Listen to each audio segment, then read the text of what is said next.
Well, greetings, colleagues. I hope you're well today. I'm John Rurkowski, been in real estate since 2001, and we're doing a series on mortgages and learning all about the different types of mortgages, the ins and outs, and why one is better than the other for you.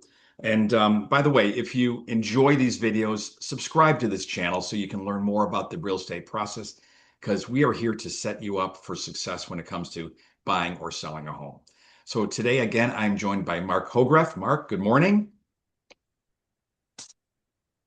Good morning. So today we're talking VA. Okay, so the question is, who's eligible for a VA loan? Why is it such a great loan?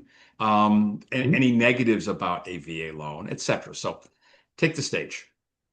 Yeah, I appreciate it. So a VA loan obviously is available for veterans, and those can be veterans that served in the regular military, can be available for reservists, can be available for active duty service members too as well. So primarily that's who's eligible for VA financing. Most people that serve in the military are aware of their benefits and know that they might be eligible for a VA loan. However, there might be some maybe that served in the reserves that are unaware. That's when we can come in and find out directly from the VA if they are eligible for VA financing. But with VA loans, hands down, it is the best type of financing for a veteran. It will provide usually the lowest interest rates for their loan. Also, the big benefit for VA loans is 100% financing. So you can obviously buy a home with no money down.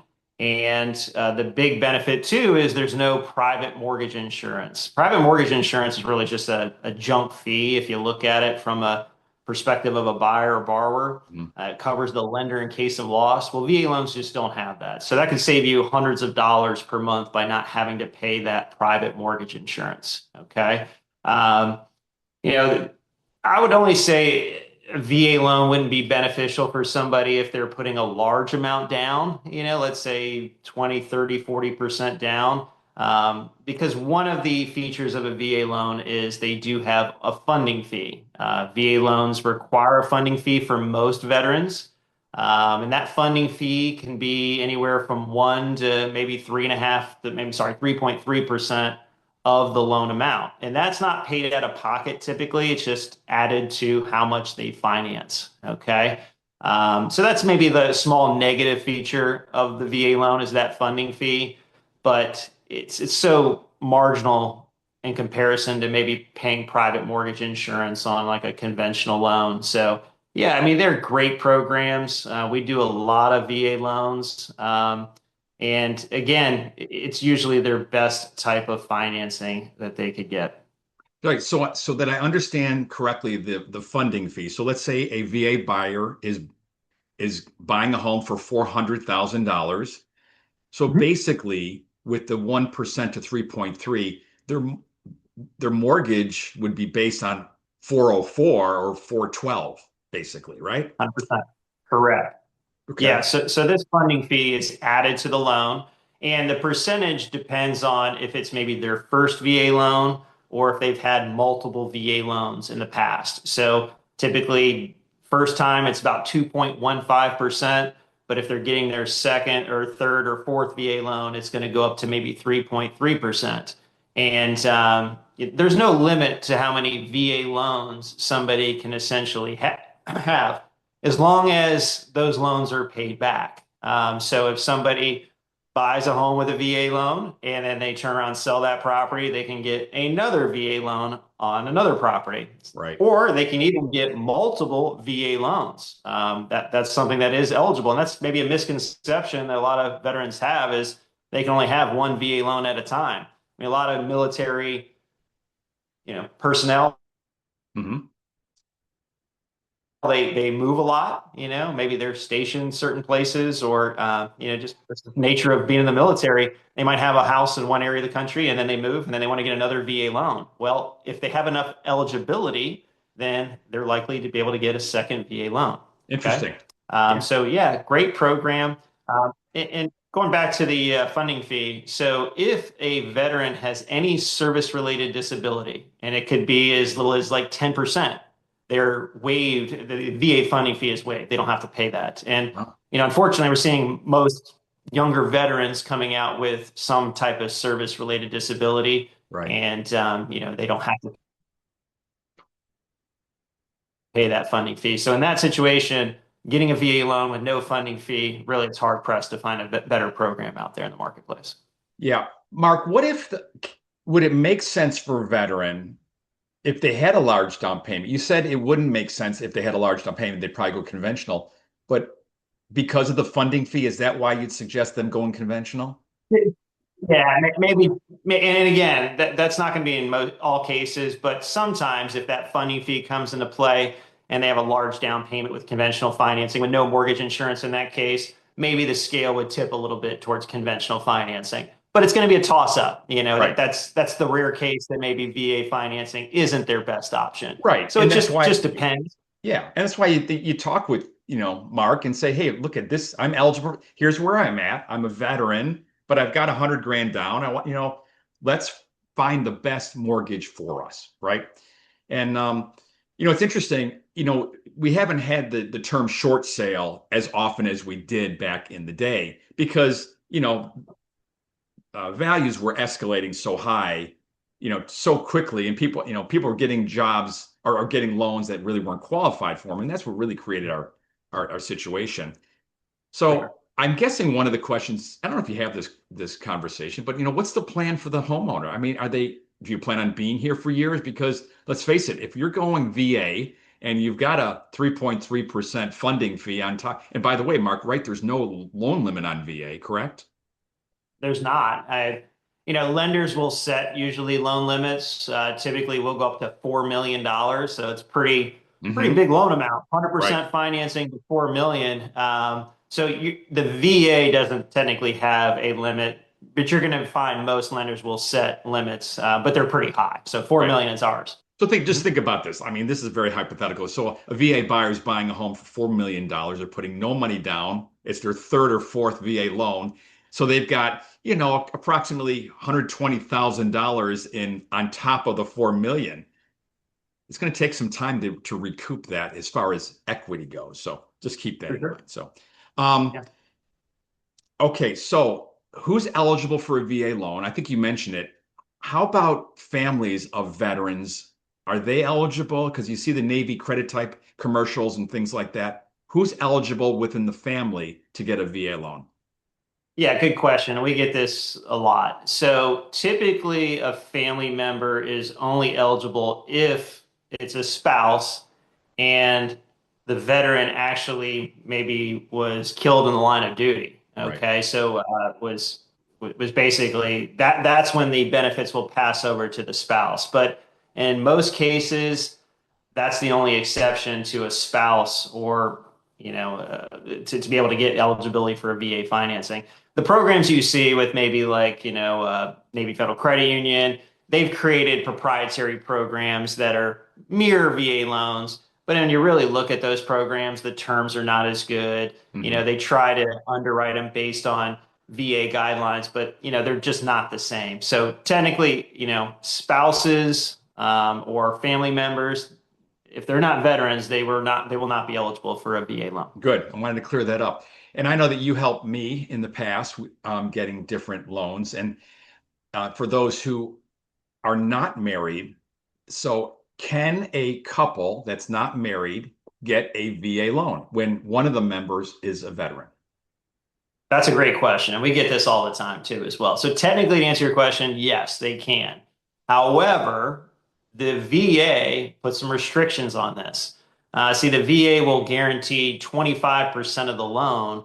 Um, so for a veteran, if we have a veteran and non-spouse, they will only guarantee half of that. So typically, if you have a veteran and a non-spouse, then you're going to have to put money down. It's usually Right. about 12.5% roughly, sometimes a little bit more, but it's going to require a down payment. Right. And, that's sometimes a no-go for a lot of veterans. They Sure. realize they have to put this down. So, yeah, in those situations, typically we're just doing the loan in the veteran's name only and leaving the significant other off the transaction. Got it. But if we need that person, that significant other's income, then maybe we're looking at other types of programs, maybe FHA loans, maybe conventional loans in that scenario if we need that non-spouse's income to qualify. But yeah, great question. We get that all the time. And currently, are you seeing that VA loans, the interest rates a little bit less than conventional?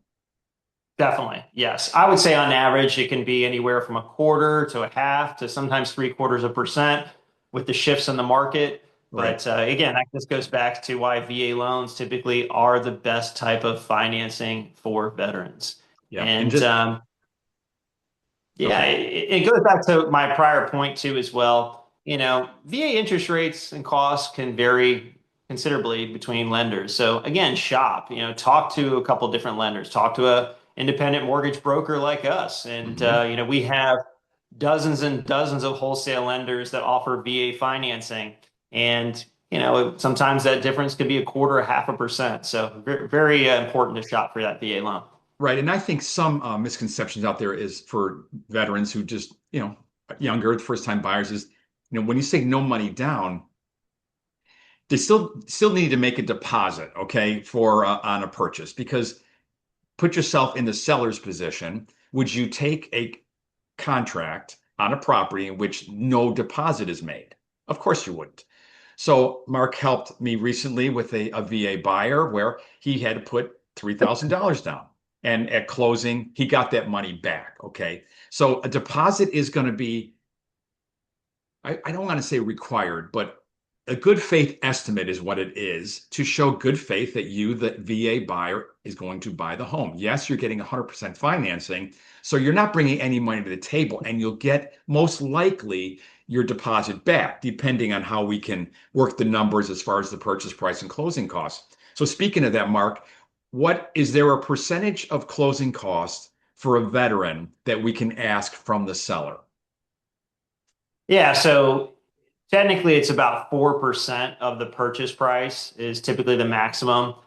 But VA does have some leniency on this. They'll actually let you go higher than 4% on certain VA costs. Okay. So, most situations, if the seller is willing to provide a credit, it can cover 100% of the VA closing costs for the buyer. Now, and again, you mentioned a deposit, but yeah, closing costs are something that the buyer has to be aware of. If the seller is not going to contribute towards those closing costs, that really has to come from the buyer.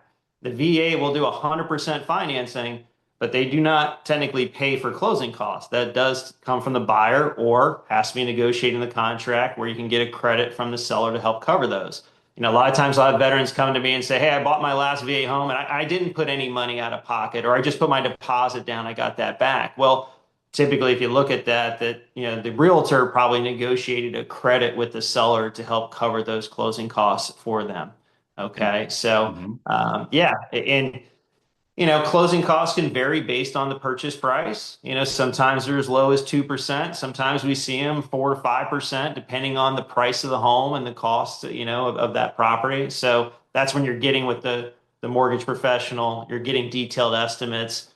So you can work as a team with your realtor to find out how much closing costs you actually need to get either credited or how much you're going to have to bring to the table. Yeah, I think one of the biggest costs, and correct me if I'm wrong here, one of the biggest costs I'm going to see on the Alta side of for the buyer in a closing cost or prepaids is going to be insurance. Because the insurance is going to have to be paid in full at closing for the first year. And that could be three, four, five, $6,000 depending on the property. So yeah, I think and the market is always going to dictate market conditions on what we can ask for from the seller. In a hot seller's market, it might be tough for a VA loan or a veteran to get the property and ask on top of it all these closing costs to be paid. So you get into the house with no money. So the market's going to dictate a lot of the things that we can structure into the offer. But yeah, the VA loan is a great asset and tool for those of us who served in the military, and you should take advantage of it. But the most important thing is speak to a local loan officer, a great mortgage broker who can guide you on the best long-term plan. Because it's not one, cookie cutter. It's not, one plan for all, fits for all. All veterans Sure. it might not be a perfect situation to go VA. It depends on your situation. So, well, Mark, I think we cleared up a lot of the VA questions out there. If my realtors, if you need a good loan officer, Mark's information is going to be directly below in the video here. But it is so key to work with someone who knows what they're doing and is going to tell you what you need to hear and not what you want to hear. That's the last thing we want to do, right? I'm guessing that most of the times when deals fall apart the week or days before closing, is because the buyer probably didn't get the loan officer everything he needed, or the loan officer just wasn't communicative with the buyer or the agent. So work with someone you know is going to get the deal done. So Mark, thanks again for joining me today. And for those Thanks, Adam. joining us, stay tuned for more episodes on financing options and how to best position yourself to get the best loan long term for you. Thanks again, Mark. Thank you.